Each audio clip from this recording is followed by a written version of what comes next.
Good afternoon, everyone. We're going to gently start the next session. Not quite sure what a gentle start looks like, but we're going to start it gently.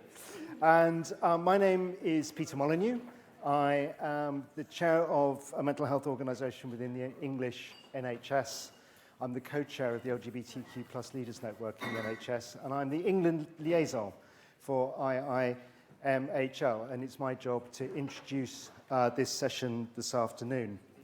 And I was really struck through the day as we've been talking about what do we do to grow from traumatic community events, about the things we might need to do upstream. When we talk about 8 steps, there are 8 steps upstream and there are 8 steps downstream, but also how we might want to think differently about the nature of our workforce and to develop our understanding of the skills we have already within communities and the skills we might want to develop together if we're going to heal our nervous system, as they talked about in the previous session. Earlier today in Christchurch, to discuss the responses to the Christchurch earthquake in 2011, the mosque attacks in 2019, there was a panel discussion in Christchurch. And what we want to do in a minute is show you a bit of a video of that panel discussion. And then what we want to do is just open up a little bit of a conversation about, well, what does today mean for leadership? What's the leadership challenge and how do we need to respond as leaders across our local systems if we're really going to sort of grow the kind of community, if we're going to respond to those traumatic events effectively. So I just need to say that there is some description of traumatic events in the video, so I just want to make sure that people are aware of that, and some people may want to take the necessary steps, and if they need to, please do reach out if that's necessary. So I'm going to hand over to Ray Lamb, the CEO of TAPAO, the National Centre for Mental Health in New Zealand, and she's going to introduce the panel discussion. Thank you.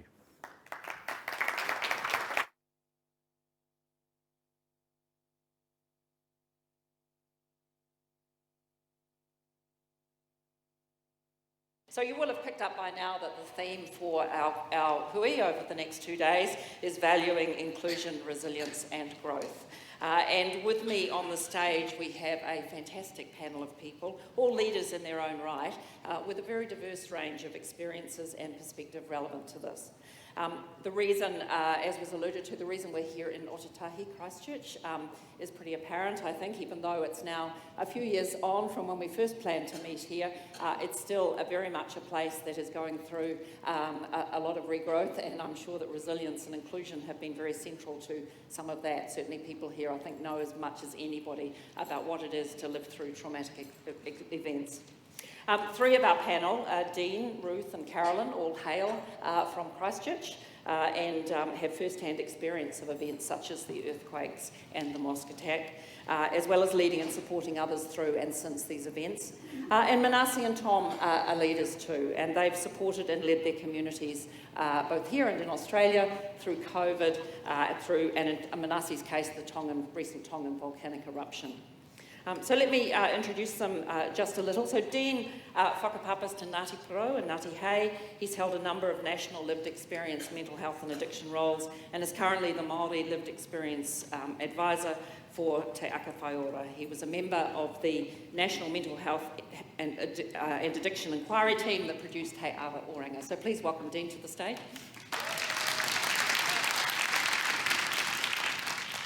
Ruth Jones is co-founder of the Christchurch Earthquake Disability Leadership Group, now called Disability Leadership Canterbury, and she tells me she keeps hoping there'll be a reason to disband that group, but there keeps being reasons to keep it going. She sits within Whānau Ora and is a social worker and has been honoured, deservedly so, for her ongoing leadership and transformation work in the disability sector.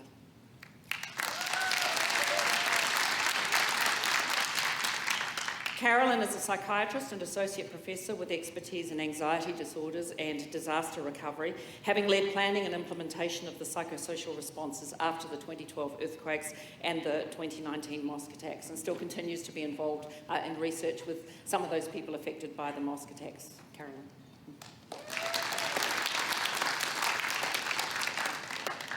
Tom is a Kamilaroo man from Gunnedah in New South Wales, and he's the inaugural CEO of Gaia Duai, a Proud Spirit Australia, I think is the English name. He's held and holds a number of state and national roles in mental health and addiction, working to support Aboriginal and Torres Strait Island people.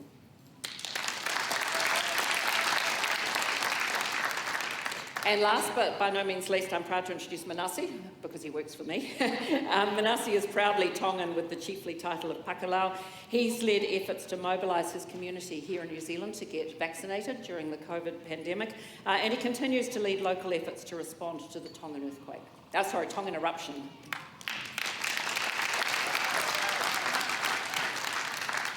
So I'm going to start with you, Dean, and wondering if you can take us back. I know it's more than a decade ago, but can you talk to us a little bit about how the earthquakes impacted on you, what it was like? Yeah, so first of all, I want to acknowledge Te Pou and also Mana Whenua, appropriately welcoming us here in acknowledgement of Ru Whenua, which talks about the earthquakes that occurred in 2011, and also mentioning to Robin and Brian, great to see you.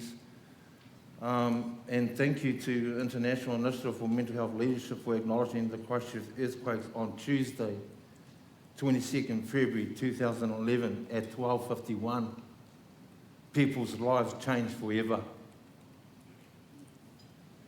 185 people were killed, 1,500 to 2,000 injuries, causing destruction and devastation widespread throughout Christchurch. 12,000 aftershocks with over 30 stronger than magnitude 5 experienced through the earthquakes saw our town of Christchurch for that moment in time in a state of shock. We were paralysed.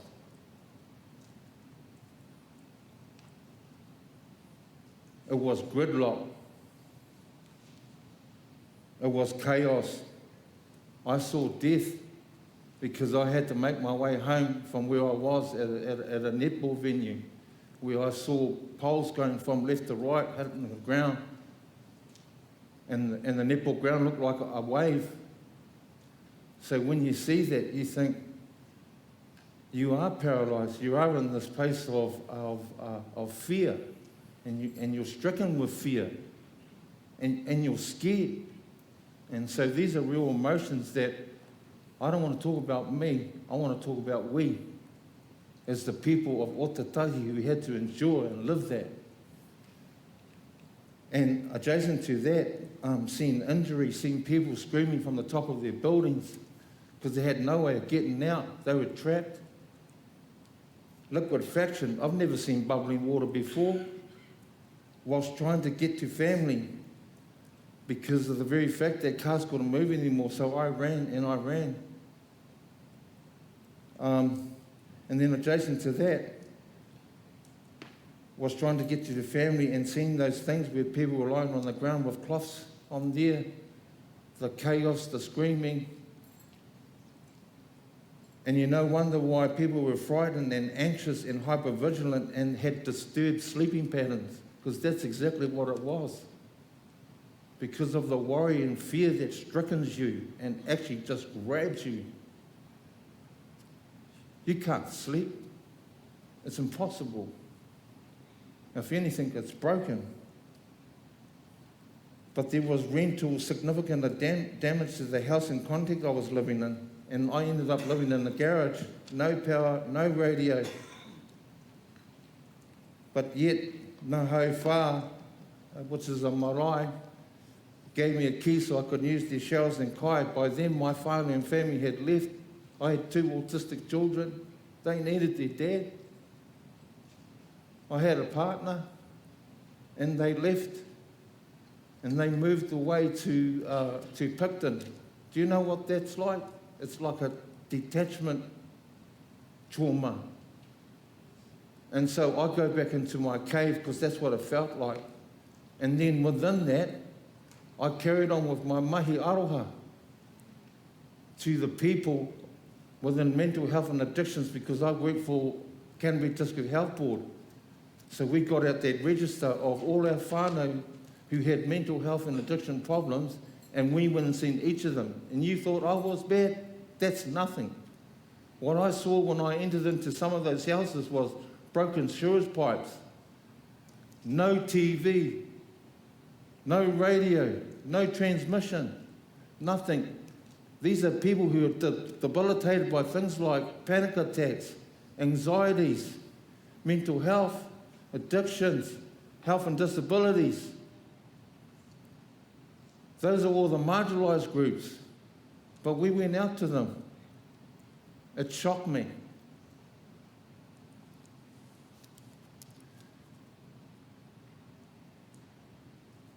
And what I love about Otatahi is mana whenua was whakatauaki, arawa ki te tangata. Underneath that is manakitanga, which is to care and to support people. It's a proverb from Ngaitahu that I've lived by, as a visitor coming into this rohi, into this takiwā, as a Ngāti. Māori were using their own culture to cope with the effects of rū whenua, the earthquakes. There was diverse community-led initiatives, community resilience and community-led disaster management that was being led out from the maraes. Tamariki children experiences during the Christchurch earthquakes, observing parents' anxiety, stress, trauma and engendered loss, house and content, and loss of income is trauma. And if you think it ends back then, no. It transpires 5 to 10 years later. And so for me, the chronic stress, worry and heightened anxieties and feeling insecure and the emotional difficulties and increased stress levels and the grief and loss that those families had to endure because of the 185 lives that were lost.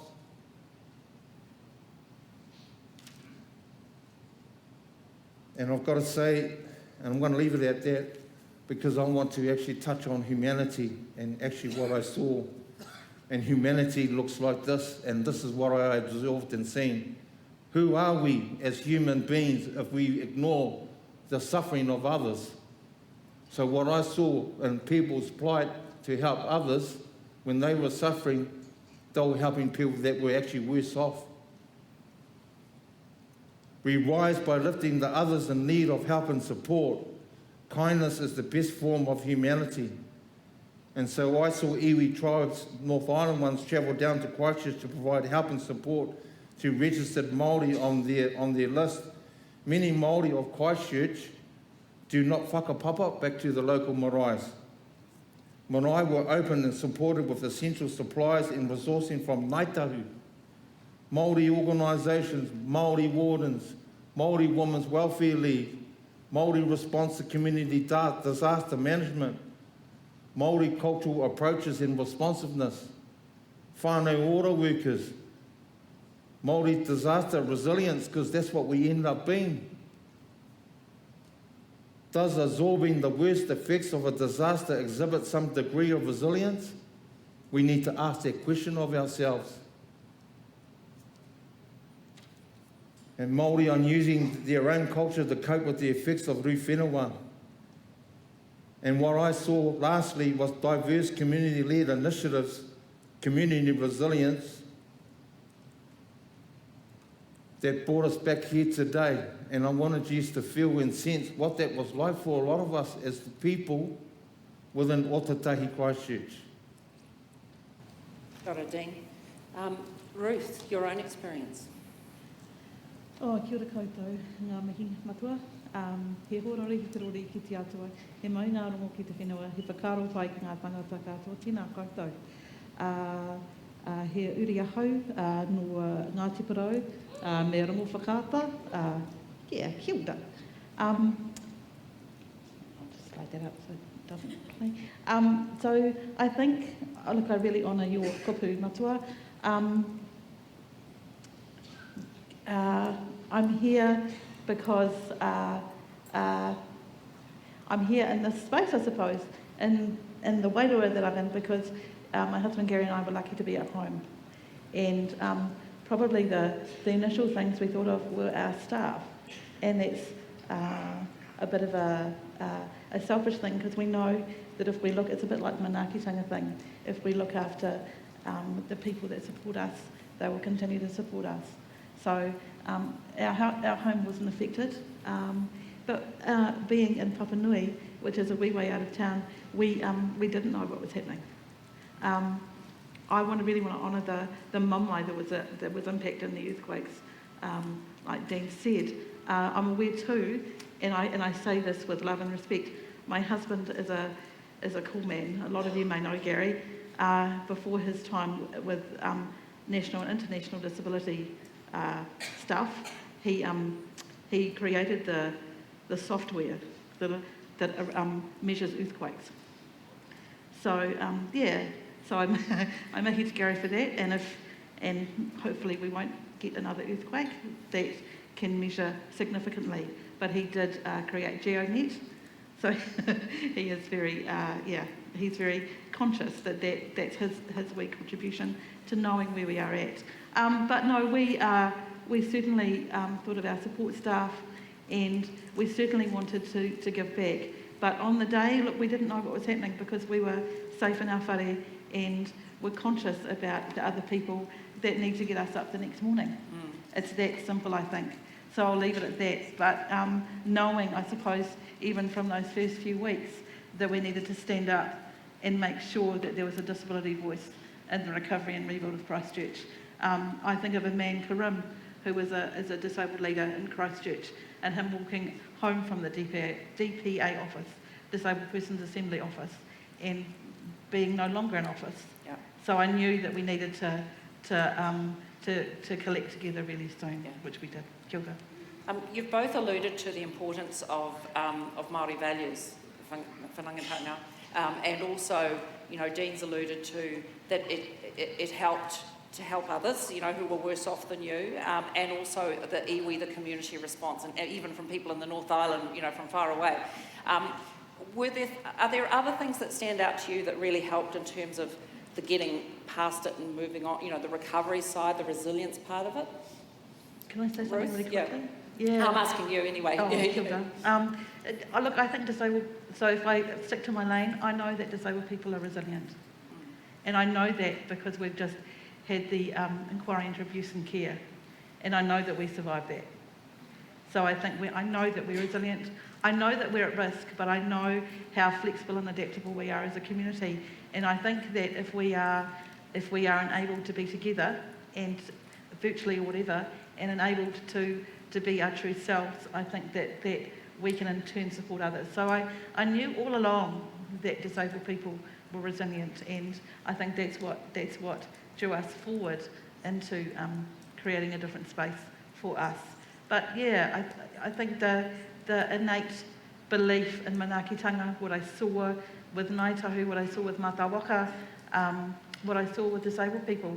I think, so we before we became what we became, which we can talk about later, as a rōpū, we did a barbecue for people in the east. So it was disabled people helping Māori and other people in the east of Christchurch. And that wasn't for us, because a thing that someone said to me really early on is disabled people need to contribute, and I knew this. Disabled people needed to contribute as well as receive. So I think there needs to be manaakitanga reciprocity for us to be a community. So if we are enabled to be a community as a rōpū, then it bodes really well for the future. Dean, was there anything you wanted to add in terms of that, what you learned from it, what worked, what helped in terms of the moving forward after such a terrible, traumatic event? Well, what I learned was identity and whakapapa, and actually having a belonging. And so when the Ngātis actually come down from up north and knocked on my door, where I was isolated, feeling lonely, I was actually really scared and frightened. But I had to just contain that and carry on with my mahi with the Canterbury District Health Board. But to be given a generator, to be given kai and all that kind of thing, I then jumped in the car, chucked a few of the bros in there because I'm from A-Town, from Aranui, and we got pulled over by the police, and actually these police were from Australia. Oh, what are you doing with the knives?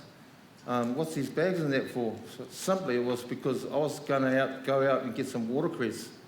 And so there was a New Zealand policeman there, and he says, oh, where are you getting watercress? I said, not within the city, we've got to go out far. So that's exactly what we did.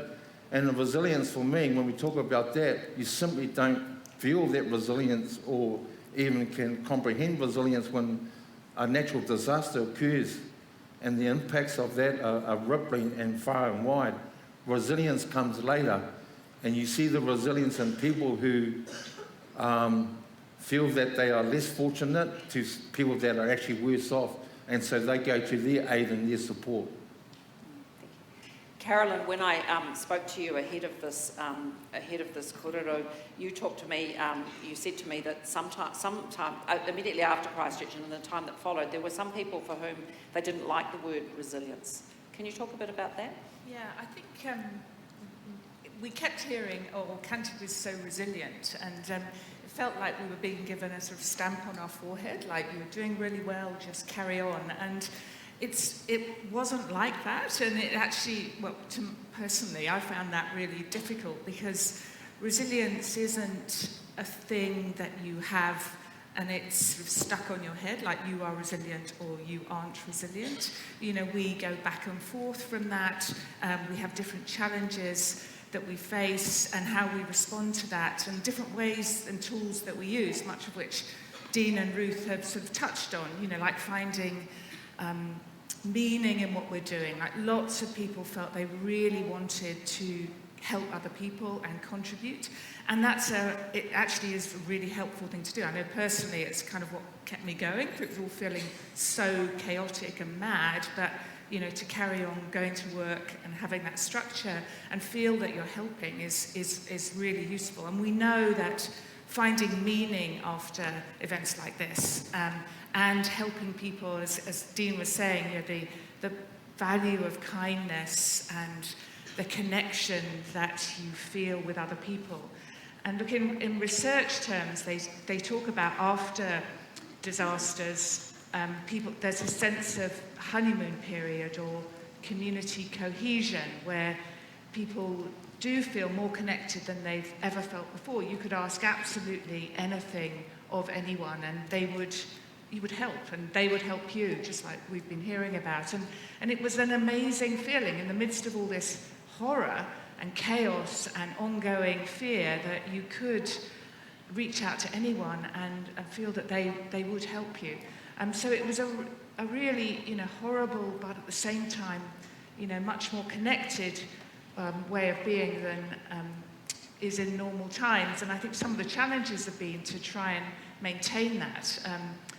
So I was just thinking about that across services. You know, we came together in a much more joined up way than I think we've ever done before. You know, everyone was at the table, everyone's voice was valued and heard, and it was, and we heard about this from Minister Little, doing things together is just so much more powerful than how we tend to do things, which is in little silos and not doing it in a joined up way.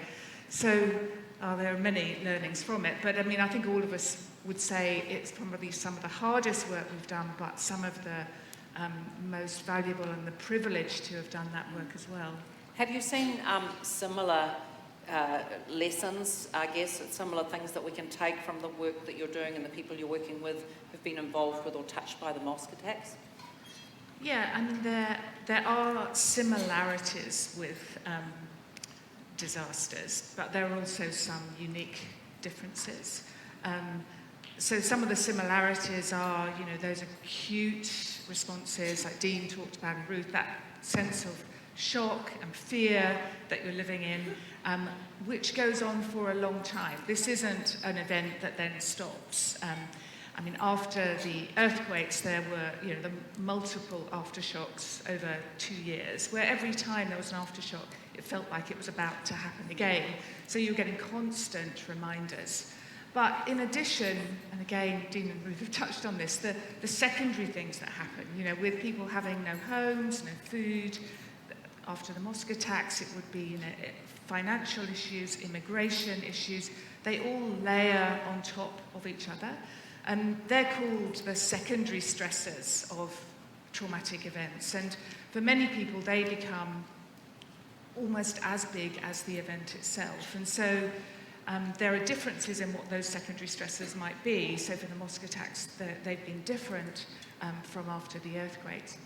I mean, of course, there are many unique differences after the mosque attacks, the cultural involvement and how we can help and do things in an appropriate way, which has been very challenging and really shown how little we have done that before. And I know it's like relearning from, experiences that we should have, and we've had to relearn that again. And hopefully trying to do things as flexibly and making things as adaptable and accessible, because if you keep things in silos, they're not accessible. We have to break down those silos and do things in different ways.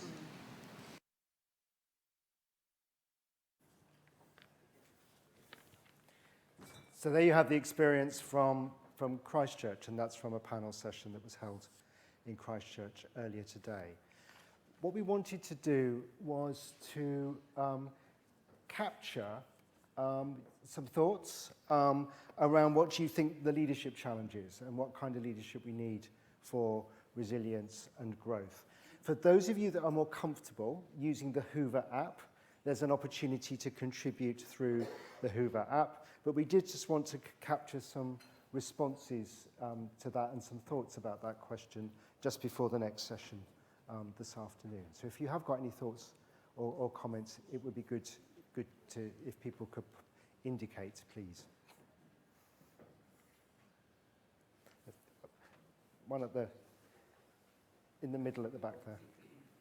Do you want to keep your hand up so that Sean can find you? Thank you. Just checking this works. Fantastic. Hello, good afternoon everyone. So my name is Isaac and I'm from London. I'm here with my colleague Kate. So I think the leadership challenge is recognising that people with lived experience are part of the solution in the first place, and that actually the leaders in all of these situations aren't the people we think they are. It's actually people with lived experience, their families. Yeah. But there is a really important role that people can play is facilitating people find the solution, and leadership needs to be something that develops and recognises that lived experiences are so important within that. Yeah. Kate, do you have anything to say? No, he's got nothing to say, but that's me. Other thoughts, please. There's one at the back there. Sean, there's one here, and there's one up there.